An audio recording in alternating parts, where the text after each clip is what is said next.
Sí. Soy Alfredo Guet, de Prado, tengo estantes y tal, además.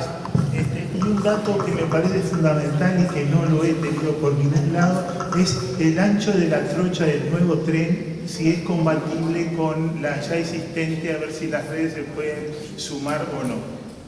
Esa es mi pregunta. Sí, es la trocha estándar que hay en todo el país. Que conecta con Argentina a través de Alto Grande con la misma trocha y tiene una conexión con el Brasil Rivera, pero que no es. Sí, pero no me conté nada. En Brasil la trocha es de 1 metro, pero en Argentina, Argentina tiene varias trochas. La que conecta con Uruguay, que se llamaba Mesopotámico, es 1435. Sí, es lo mismo que trocha estándar europea, de las más difundidas. Pero hay muchas. En la región hay 3.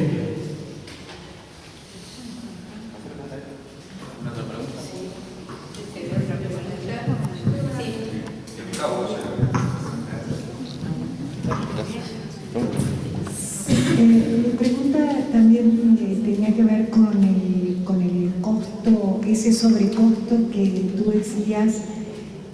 ¿Cuál es el fundamento de esa diferencia tan sustantiva de costos en la construcción? Por lo menos no me quedó claro. Pasaré a Isabel también, así. Sí, la mía era para Villa Marzo, que si tenía algo como lo que nos mostró de Boulevard y de Sayago que fuera de acá de Capurro, porque en realidad no vimos mucho de acá de Capurro, de lo que iba a pasar.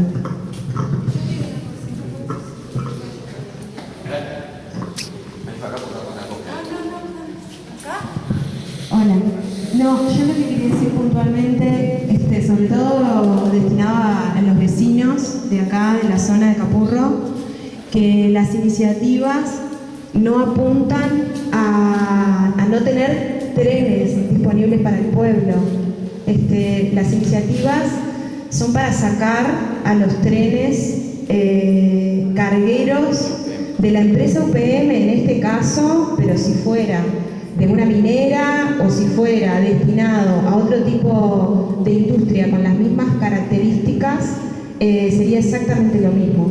Porque cuando nosotros trabajamos con las iniciativas que se está trabajando a nivel nacional, o sea, esto se está desarrollando, no sé si lo dijeron los panelistas, en toda la línea en la traza a lo largo de los 273 kilómetros, las iniciativas lo que pretenden es poner a disposición de la población un recurso, una herramienta para garantizar la participación, cosa que se ha intentado por todas las vías posibles evitarlo. Entonces, es muy importante esto. Nosotros queremos tener un proyecto ferroviario de pasajero que conecte a las localidades, que nos vincule, ¿sí? Pero no un proyecto ferroviario de trenes cargueros. Eso. Bueno. La pregunta de la señora. Sí, no hay ningún problema con dejar la presentación.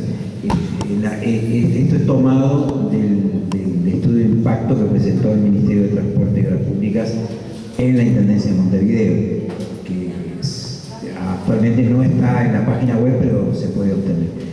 Allí el denominador común, me importa aclarar, es que son esquemas, no son proyectos, y en muchos casos dice a coordinar posteriormente, o sea, no está en el monto que manejó el ingeniero Fierro.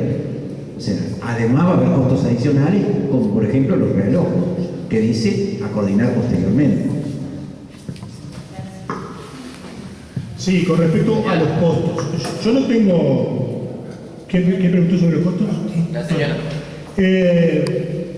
Yo no tengo un rubrado detallado de qué cada cosa. Yo lo que te puedo decir son algunas cosas que esta traza y este proyecto incrementan sensiblemente, ¿no?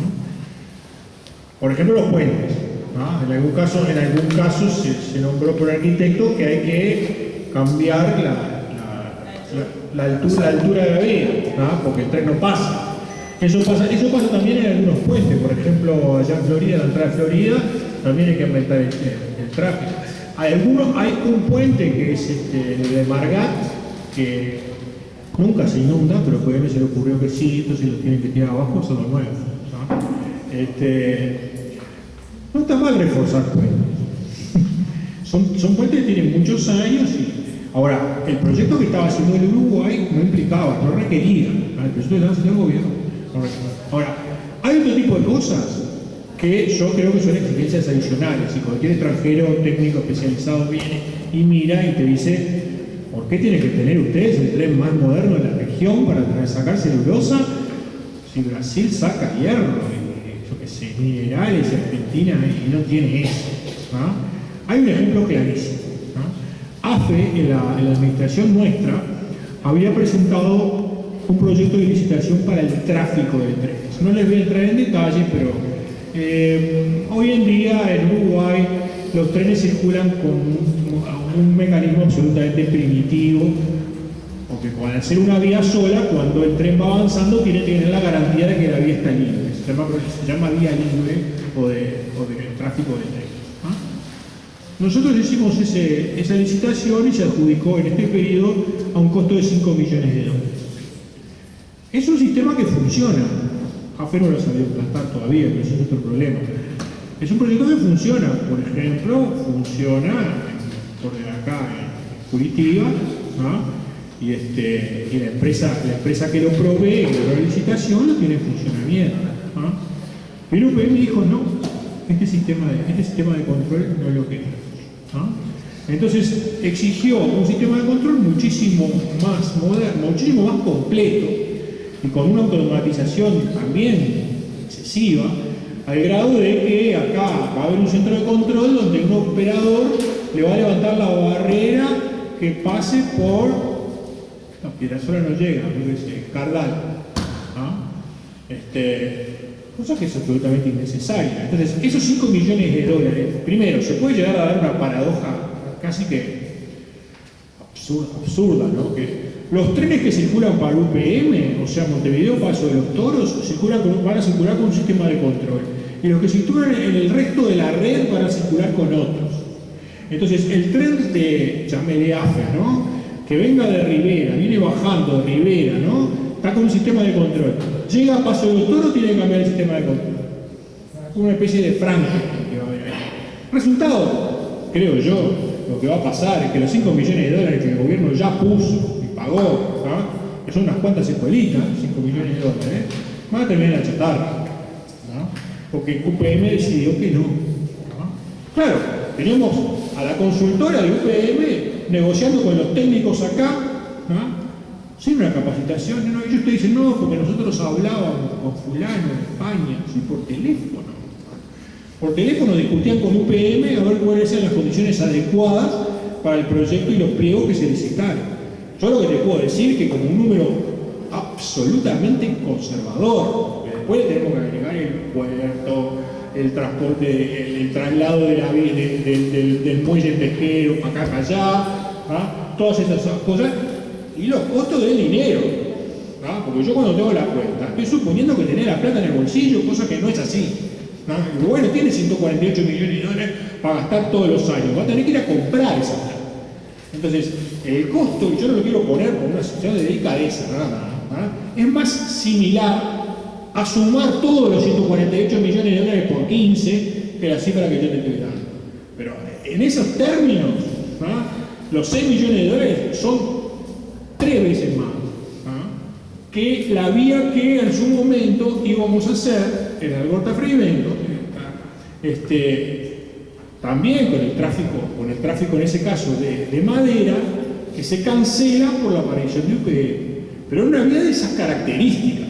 Claro, no iba a haber un operador en Montevideo levantando las vías en el medio del campo, ¿no? Con un sistema de fibra óptica, etcétera, etcétera. Cosa que vamos a tener ahora, ¿no? O sea, orgullosamente vamos a hacer el tren más moderno de la región. Lo van a pagar nuestros hijos y nuestros nietos. Tengo entendido que si uno se atrasa un tren en el trayecto, le van a poner multas. No, yo te explico ese tema. Ese tema es así. El contrato dice así. Hay un precio, que es el tema famoso del canon, que dio para tanta cosa, porque es otra demostración de la insolvencia de la que se hizo esto, ¿no? La otra vez estábamos en un panel y si vos tenés que copiar entre una versión en inglés y una versión en castellano, en lo que no te podés equivocar es en los números, ¿no? No tienen lenguaje. Bueno, se equivocaron, o lo hicieron por separado, ¿no? Entonces pusieron que en la versión en castellano el costo por circular era 5 centavos de dólar la tonelada kilómetro. Eso está mal a todas luces y si se mantiene eso es lo mismo que cancelar el proyecto, porque ese precio por circular se parece mucho a lo que cobra la empresa que transporta. Entonces la empresa que transporta no puede tener como costo un valor por circular similar a lo que cobra. Es como si vos pagaras por el peaje lo mismo, si un camión pagara por el peaje, más o menos lo mismo por lo que cobra de ir acá y ve, ¿no? ¿Entendés? El kilómetro. Entonces, ese error, que es una demostración de la falta de profesionalidad, tuvo que ser subsanado. De acuerdo a los especialistas legales, también fue subsanado de una manera irregular, ¿no? Porque lo subsanan los propios firmantes del contrato sin estar habilitados para eso, en fin, ¿no? Otra chanchada. Pero además de eso, ¿no? hay un premio por el respeto de los plazos, de los tiempos, ¿no? Entonces, el operador de UPM paga un complemento si los trenes llegan a la hora que está fijada, ¿no? Pero si se pasan 15 minutos, 4 veces, ¿no? 5 veces en el mes, ese premio no se abona, ¿no? Ahora, eso es otra pavadita del asunto, ¿no? Si yo soy operador, yo soy el que le hace el transporte a UPM, ¿no? Estoy arriba del tren, UPM es mi patrón. Dice, che, el tren debe atrasar los 15 minutos, ¿no? Y no se cobra el complemento durante todo el mes, ¿no? El contrato, la verdad, ¿no? Que estamos en el sindicato, parece una plataforma sindical.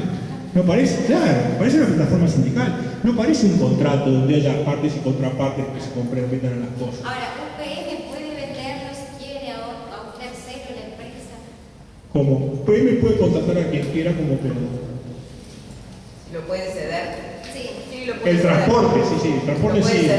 El operador, el que transporta la carga, es como una empresa de camiones. Vos imaginate que UPM, en vez de transportar en tren, transportar en camiones, ¿no?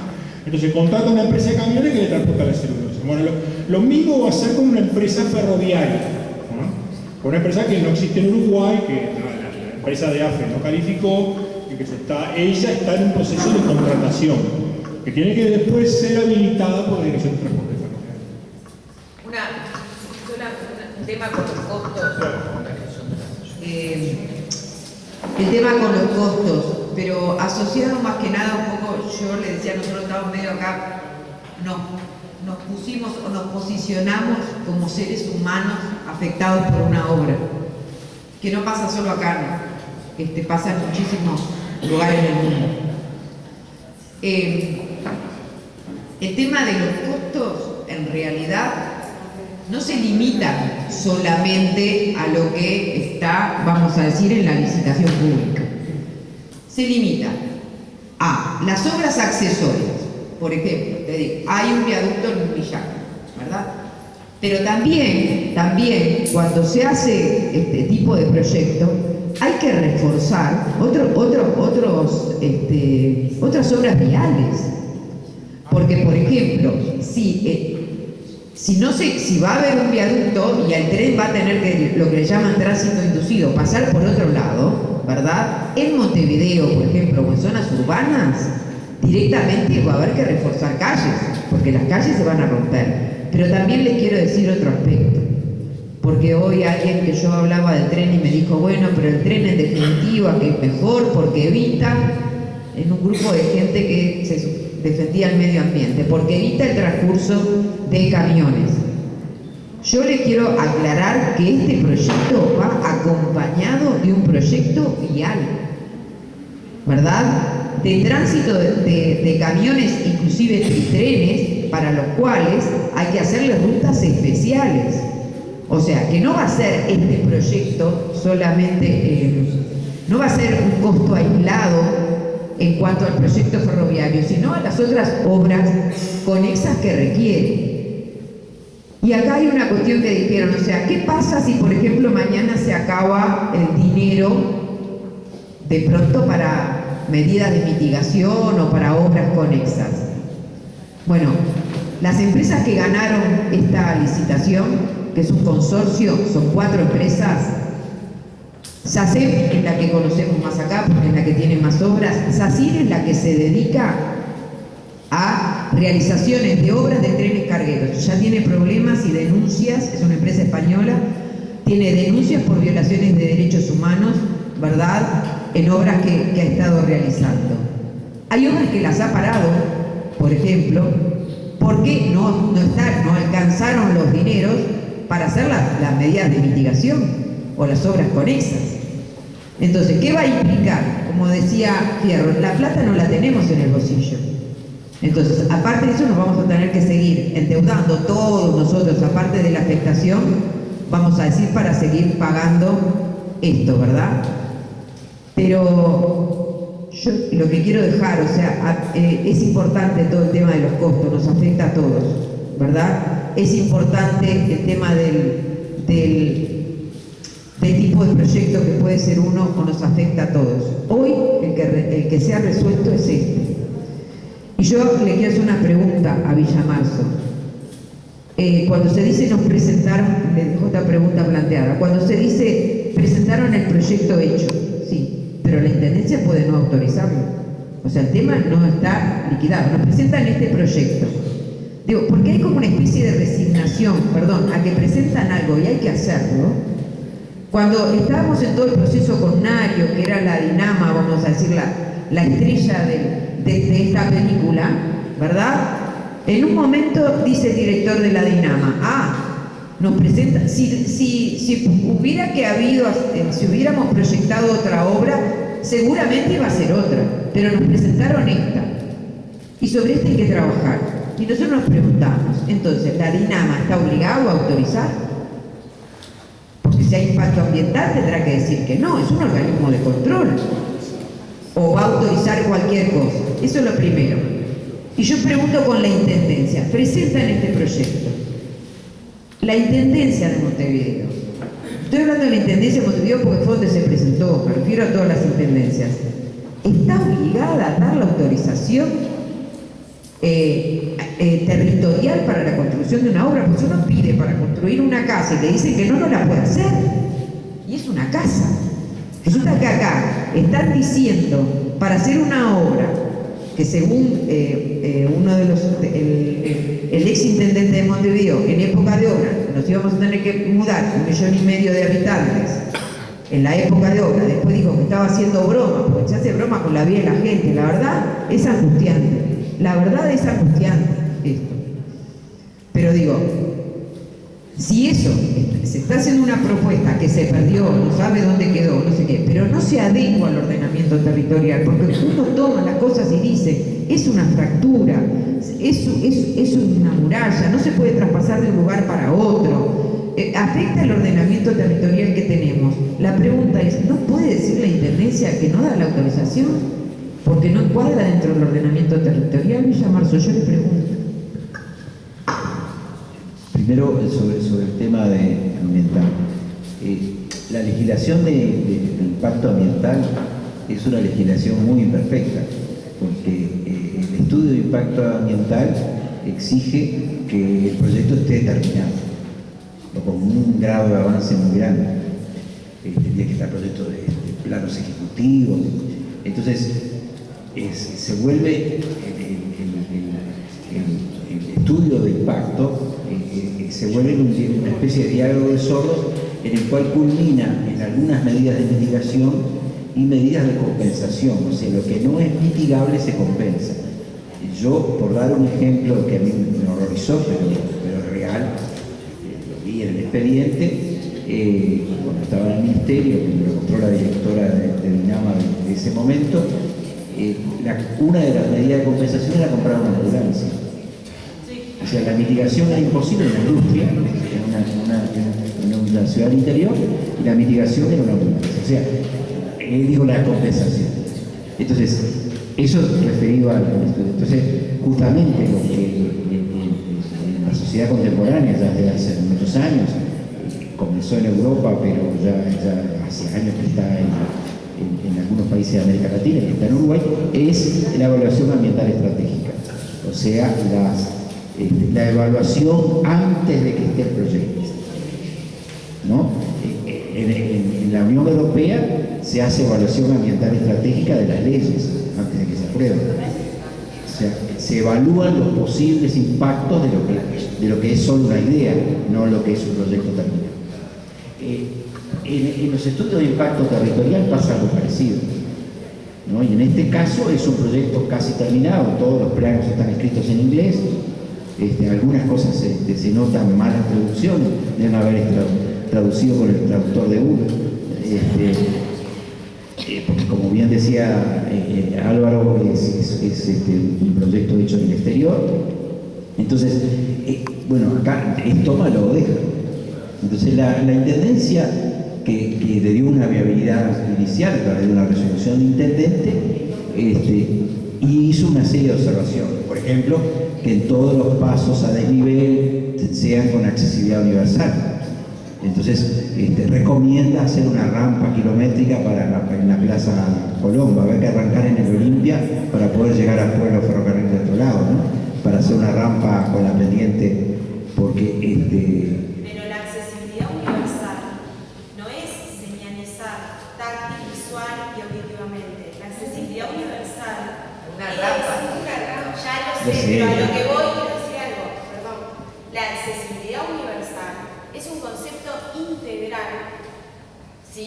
Que debe pensar en trayectos, en recorridos, en distancias que se incrementan, en de qué lugar vive alguien y dónde están los servicios. O sea, es absolutamente también reduccionista ese modo, porque es para tapar el ojo. De hecho, el proyecto para tapar el ojo, el informe presentado en la Intendencia, habla de señales táctiles, señales auditivas, algunas rampas, y, o sea, una cosa es realmente un proyecto pensado con el centro puesto en el ser humano y en la accesibilidad universal, que si fuera así, se debería haber consultado a todas las oficinas y organismos y funcionarios y millonadas de personas que están dedicando proyectos y proyectitos para la inclusión, la accesibilidad universal. No se les preguntó, a ver, hubo una consulta, ni hay un solo abordaje de políticas de género, políticas de equidad. De hecho, nosotros escribimos a todas estas personas a ver qué mirada tienen de este proyecto en relación a la accesibilidad universal. Nadie contestó, nadie. O sea, omisión absoluta, negligencia. Disculpa que me metí así en esto que tú estabas diciendo, pero el tema es que... La pregunta ¿Puedo es... terminar? Por favor, Mariana. El tema, sí, pero es importante que la gente, el vecino, lo sepa. La accesibilidad universal no es que te pongan una baldosa con 3 puntos. Eso es demagogia, eso es hipocresía. Porque, digo, a eso me quería referir. Disculpe que lo haya interrumpido, pero lo que pasa es que realmente es indignante que inclusive la mencionen a la accesibilidad universal. Cuando ahora van a subir el Urano, suben la vía y dejan aislada a la gente sin una invitación y no va a poder cruzar porque hay una cerca olímpica. Entonces, que después hablen de señal auditiva, de rampa, es realmente indignante. Disculpe que le interrumpí. La pregunta que yo le había hecho era si la intendencia podía no darle la autorización. Yo camino a eso. La intendencia, a partir de hacer esas observaciones, en realidad le dio viabilidad. El tema es que la ley es muy clara, dice que es el gobierno departamental, no dice la intendencia. Eso fue un tema que en el proceso de elaboración de la ley de ordenamiento, en las discusiones en la Comisión Técnica Asesora, que eran más de 100 representantes de distintas instituciones públicas y organizaciones de la sociedad, fue uno de los temas discutidos, en qué caso se decía intendencia y en cuál caso se decía gobierno departamental. O sea, Montevideo todavía no aprobó, ningún departamento aprobó, porque ninguna junta departamental recibió el mensaje para hacerlo. Y podría no hacerlo, por más de que la intendencia le haya dado viabilidad y haya hecho algunas observaciones. Yo mencioné una al pasar que motivó la intervención para decir que las sugerencias son todas de ese nivel, son intrascendentes. Cuando la vía en Paso Molino la van a bajar, va a ir más bajo, o sea, no se va a poder cruzar peatonalmente en el Paso Molino, y dice que la intendencia va a tener que trasladar la feria de San Miguel, porque ahí van a hacer una serie de rampas, en ningún caso ascensor, rampas y escaleras para poder atravesar en el Paso Molino. O sea, los del Prado de un lado y los del van a quedar casi incomunicados. En algunos casos, cuando está a nivel, bueno, cuando no pase el tren y levante la barrera, se va a poder pasar, pero si hay un desnivel, no va a ser posible. Entonces, ese a nivel de esquema no están los proyectos, y le han dado viabilidad a nivel de esquema. El intendente.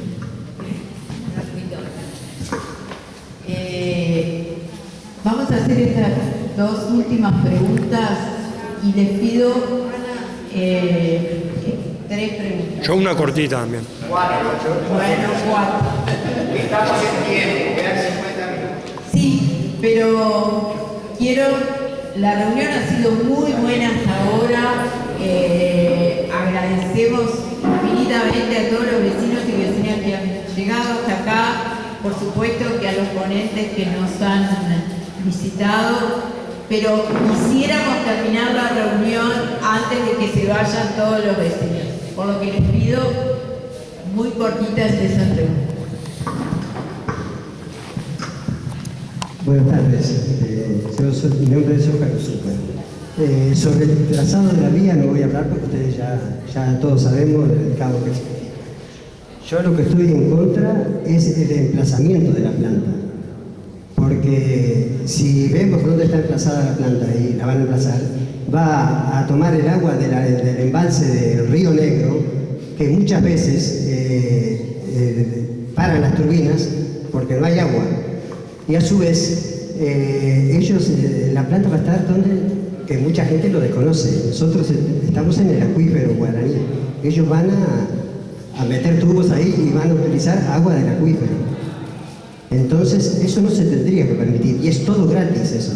Acá lo que habría que hacer es la planta emplazarla en otro lado. ¿Por qué no la hacen en Rocha y hacen un puerto en Rocha? Yo a lo que voy es que la planta ahí no se tiene que permitir. Y entonces se evita todo este problema que hay ahora. Gracias. Bueno, voy a tratar de hacer rápido. Primero que nada, agradecerles y felicitarlos porque me parece que el poder expresarse, el ser honesto, el ser digno, el tomar distancia de las cosas que... ¿No se escucha? Ahí. Separar un poco. Separar. Ahí sí. La dignidad hoy en día como que la esperamos y no llega. Y agradecerles. La pregunta concreta, Sonia, va para ti. En este tema de los derechos humanos, una cosa que uno siente que se vulnera continuamente, propiedad, participación, salud. El tema de salud y el sueño, los 11 trenes por noche que creo que anda por ahí, los ciclos del sueño, que es un requisito para mantener la salud, cuando se recupera el cuerpo, se sabe que cuando se altera el sueño aumenta el riesgo de infarto del miocardio, de accidentes cerebrovasculares. Estamos jugando con la salud de la población. Mi pregunta concreta sería si el Instituto Nacional de Derechos Humanos de alguna forma correspondería, ya que a veces de alguna forma actúa de oficio, obviamente en este caso no creo que lo haga porque debe estar muy distante, si no correspondería de alguna forma presentar, no sé, a ver si me parece que hay que tratar un instituto que me parece que tendría que darnos un poco de soporte. Breve, sí, presentamos. Fue la primera institución que fuimos y la primera violación que fuimos a denunciar era justamente los procedimientos que se estaban realizando con las notificaciones a los vecinos, por ejemplo, que no cumplen ninguna normativa, ni el decreto 500 que cualquier funcionario público los conoce, cómo hay que notificar, ni las normas jurídicas procesales, se iba una psicóloga que trabajaba en el Ministerio no sé si sigue trabajando, en el Ministerio de Transporte y Obras Públicas, iba a la casa de los vecinos que vivían en zonas que están ocupadas, que son poseedores. Digo, no importa, pueden ser asentamientos, no importa, pero digo, en definitiva hay muchísima gente que hace 20 años que hizo su casita, está ahí, iba con la camioneta y les decía, vayan buscando un lugar donde irse. Las primeras denuncias que presentamos fueron de esa índole a la Institución de Derechos Humanos. Eso fue en octubre del 2018. Y fuimos presentando diferentes denuncias cuando fuimos viendo todo este tipo de afectaciones. Acá se está violando una cuestión muy genérica, y cualquier persona del derecho lo maneja, que es el principio precautorio, prevenir. Nosotros poníamos unos carteles que decían, prevenir es antes. Es decir, no después que ocurran. Después que ocurran las cosas, después es un juicio, una demanda de perjuicios. Porque se murió una persona, sí, se hace un juicio y se gana, pero lo que se trata de hacer es de prevenir. Denunciamos la violación del principio precautorio. En la Institución de Derechos Humanos le hemos ido dando todos estos tiempos denuncias y denuncias sobre las distintas violaciones que hemos ido encontrando en el proyecto, aparte de la que les estoy poniendo, ¿no? Y no ha contestado. Y les voy a decir algo, y es una cosa que a nosotros nos llama poderosamente la atención. Acá se presentó una denuncia a la Institución de Derechos Humanos cuando se pretendió hacer la obra de la Rambla Sur, ¿verdad? Se pidió la Institución de Derechos Humanos en contra, porque violaba el ordenamiento territorial y el derecho de las personas al ambiente, al estar en un ambiente sano, ¿verdad? Un desarrollo sustentable y todo lo demás. Y saben que hablaba el otro día con un abogado en un grupo. Nosotros tuvimos una reunión el otro día en la Facultad de Arquitectura. Entonces me llama y me dice, qué lástima, dice, que no pude ir. Quería saber cuál era la posición, yo soy arquitecto, quería saber cuál era la posición de los arquitectos. Le digo, no había un solo, o sea, estaban las personas invitadas, pero no estaba SAU, creo que se llama, la Asociación de Arquitectos, no estaba. No hay nadie posicionándose. Sin embargo, sí, se posicionó sobre el tema de la Rambla Sur. Y saben una cosa, que aparte acá de la elección de esta obra, hay una cuestión de clase. No es lo mismo la gente que vive en el oeste, ¿verdad? Y no va a ser lo mismo, va a ser un problema social aparte todavía que vamos a tener que vivir, ¿verdad? Que vivir en una zona céntrica donde vive determinado también personas con un estándar de vida. Ahí se pronunciaron, en esto no.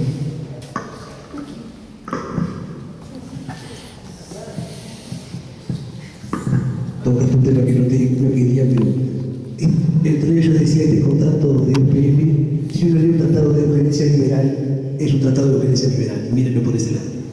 La pregunta es para el arquitecto Fierro. Hubo una modificación en las normas de ordenamiento territorial que eliminó la evaluación ambiental estratégica, pero de ámbito nacional y no departamental, ¿verdad?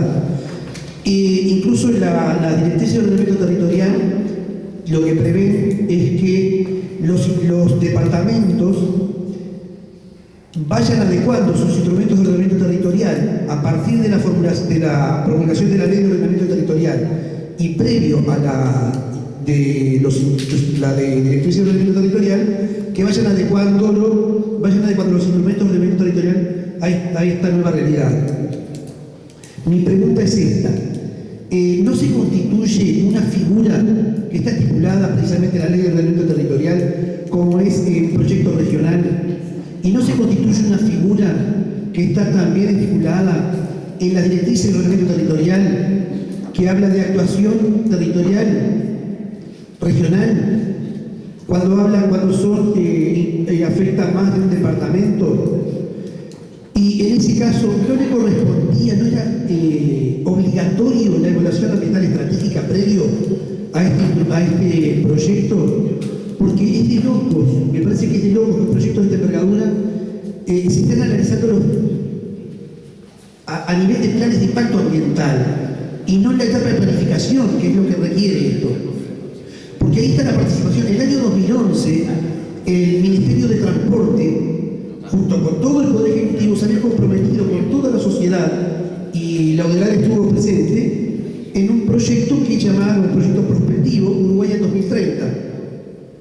Y justamente lo que le correspondía al Ministerio de Transporte y Obras Públicas, lo que plantea es transformar el Uruguay de una forma en un hub logístico de acá al 2030, y se hicieron varias jornadas, que fue muy participativo, y se elaboró un acta final y se firmó por representantes de la sociedad civil, se firmó por representantes de la UDELAR, se firmó por representantes del gobierno nacional y departamental, y se firmó incluso por representantes del Poder Legislativo. Entonces yo me pregunto, ¿no hay acá una vulneración, Sonia, del principio de certeza jurídica para toda la sociedad en todo esto?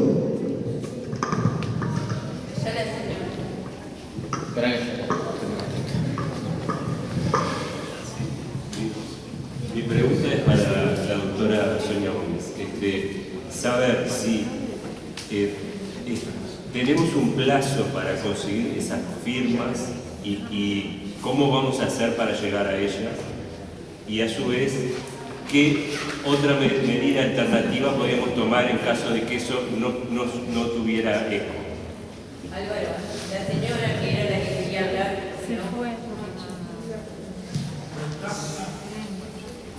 No, digo.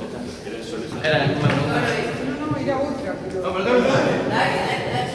Estamos todos participando. No, mi pregunta era para Roberto Villarmarzo, era en relación a, no me quedó claro cómo es el cruce en Colón y cómo es el cruce en Sayago.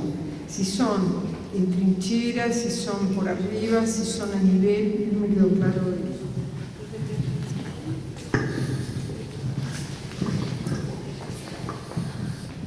Capaz que le contesto, igual Villamarzo obviamente de conocer capaz que mejor el proyecto que yo. Por ejemplo, le aclaro, en Sayago hay un viaducto, el tren va lineal, digo, habrá soterramiento de tierra para emparejar o algo por el estilo, pero es barrera lo que hay, una barrera en Sayago y Ariel, o sea, ahí no hay trinchera. En Colón tampoco hay trinchera, también es lineal. O sea, los cruces, lo que mostraba hoy Villamarzo y por lo que veíamos, se van a distanciar de un lugar a otro. ¿Tá? Pero en ese caso, yo ahora le paso a él para que le conteste eso. Pero le aclaro, no está el proyecto definitivo, señora, no está el plano de la casa. No está el plano, todavía no se sabe. Sí sabemos que va a haber trincheras en Capurro y en Las Piedras. Y no está previsto ninguna otra trinchera en el proyecto. Capaz que después resuelven hacer otra trinchera en otro lado. Pero es en el único lugar donde va a haber trincheras. ¿Está? Lo otro, lo que decían, o sea, nosotros por eso, ¿qué es lo que nosotros decimos siempre? Y hay una vecina que siempre dice, nosotros lo que denunciamos es que hay violaciones de derechos. Sí, las hay, no se cumple la ley, no se cumplen los principios de ordenamiento territorial, no se cumple la Constitución con el principio precautorio. Es un proyecto que por lo menos dijimos nosotros, por lo menos decimos, es un proyecto regional porque involucra a varias intendencias. El gobierno lo declara de interés nacional, lo que recurrimos el Poder Ejecutivo para que las intendencias no tuvieran participación y empezaran a actuar en comité. ¿Qué venimos haciendo nosotros? Lo que podemos. Recurrimos la autorización. Primero, cuando se hizo el estudio de impacto ambiental, que se hizo un resumen, presentamos una nota al Ministerio diciendo que eso no era ningún resumen porque no se entendía nada, eran 1500 hojas y tampoco no se cumplía con los términos de referencia, que es lo que piden que va a autorizar que tienen que presentar. Esos son los términos de referencia. Por ejemplo, corríjanme si estoy hablando mal. Si la Intendencia entiende que, si el gobierno departamental entiende que para autorizarlo tiene que cumplir con tal cosa y tal cosa y tal cosa, son los términos de referencia. Lo planteamos en la DINAMA. La DINAMA autoriza, recurrimos a la resolución, o sea, eso es vía administrativa.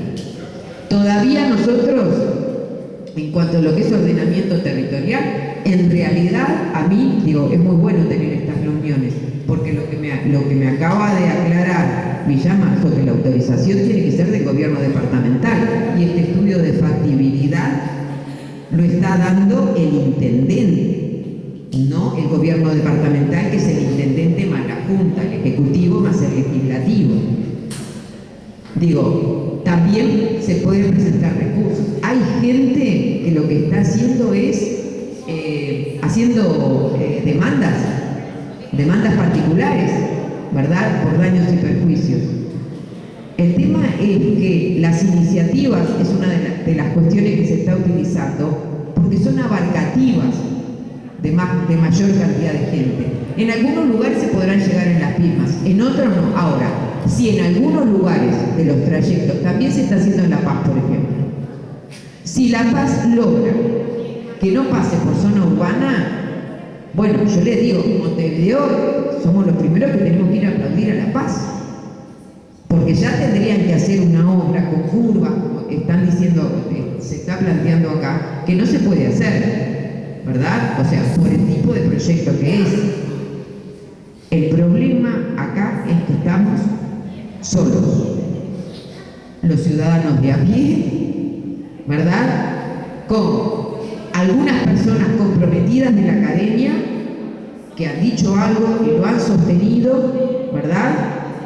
Pero después, institucionalmente, acá tendrían que haber salido los fiscales a hacer una denuncia. Los fiscales hacen denuncia de oficio, caramba, cuando se plantean todo este tipo de cosas. Es como una especie de conspiración de silencio, porque no hay debate. Bueno, da debate el gobierno, pero tampoco da debate la oposición. Cuando hablo de gobierno y oposición me refiero ahora a lo que es mayoritariamente. Tampoco da debate. Hasta que esto esté ahí medio hecho un lado, ya están levantando tierra, capaz que he hecho algo. Y después, no sé, la verdad, las medidas que vamos a hacer, no sé, vamos a ir en el camino intentando todo lo que podamos. Por eso es importante estar juntos en estos Y las firmas. Una aclaración. ¿Tienen una fecha? ¿Han pensado una fecha para conseguir esas firmas? No hay una fecha, lo que hay es un límite que es que necesitamos el 15% de los votantes, que eso es alrededor de 22.000 firmas, 21.000 de este municipio C. Cuando tú decías cómo lo vamos a conseguir, es muy importante que todos los vecinos que sean conscientes se acerquen. Nosotros nos estamos organizando con los vecinos que estamos participando para conseguir en la cuadra, en la manzana, en la feria. El domingo que viene vamos a estar en la puerta de los locales electorales de todas las credenciales que son del municipio C. Para eso necesitamos gente y tenemos poca gente participando de la forma que estamos participando todos los que estamos participando, o sea, haciendo lo máximo que podemos para lograr esa firma. Que como les dije antes, no solamente es conseguir una firma, sino que es hablar con los vecinos. No tenemos otra vía más que las que estamos utilizando, que es el boca a boca, la gente, y alguna vez si logramos salir a alguna radio o alguna televisión. O sea, ¿cómo lo hacemos? Participando realmente. No sé si ustedes quieren cerrar. Ahora, yo había pedido la palabra. ¿Quieren cerrar? Iván. Muy breve, nosotros pasamos una pequeña planilla, como se hacen en todas las reuniones sociales.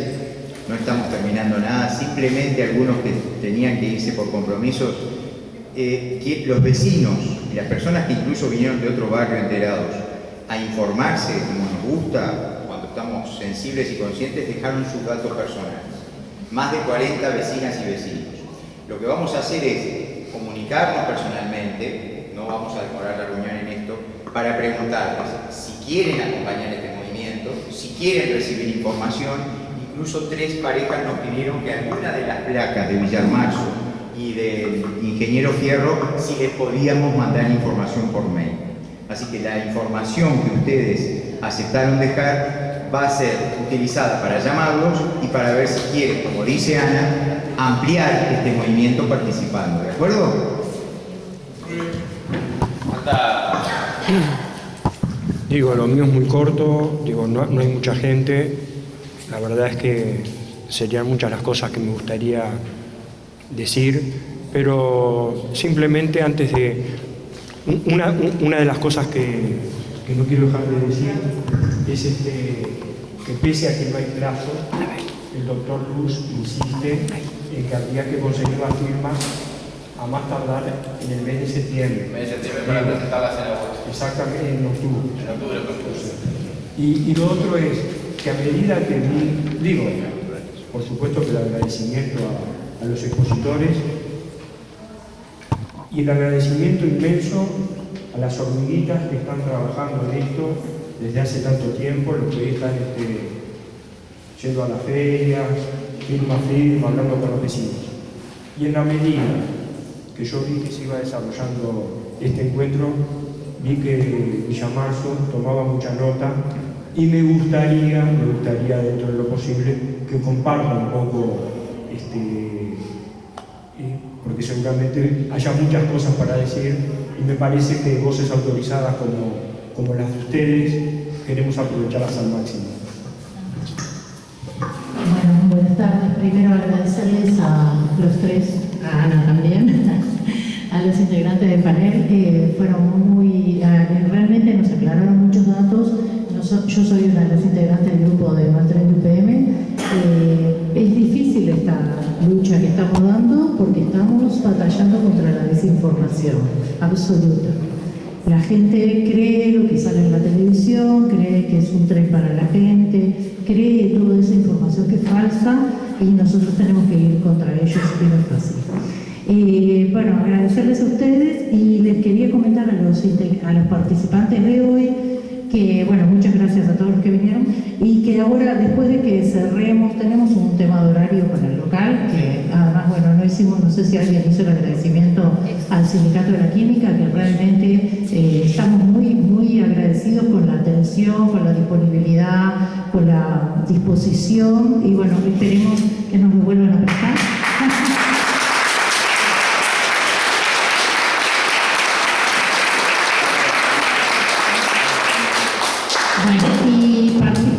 Y personalmente o preferentemente a Álvaro, que fue la persona que hizo los contactos y que realmente fue muy importante. Y lo que quería, chiquito, cortito, después de que ustedes hagan el cierre, si es que lo quieren hacer, quería pedirles a los que tengan 5 minutos más que queremos comentarles algunas actividades que tenemos previstas para esta semana y si ustedes se quieren quedar, pueden. Además, los convocamos también a juntar firmas con nosotros. Tenemos un par de actividades bien importantes esta semana, además de ir a los circuitos electorales el domingo que viene. Y bueno, todos los que tengan, aunque sea una horita que se puedan ofrecer, sería muy importante. Y también tenemos organizada una actividad para el 28, que ahora queremos informarla, que va a ser una actividad organizada por todas las organizaciones que están contra UPM, que vamos a hacer una movida. Y bueno, era eso y agradecerles a ustedes. Y bueno, les pido, si se quedan 5 minutos, que genial. Gracias.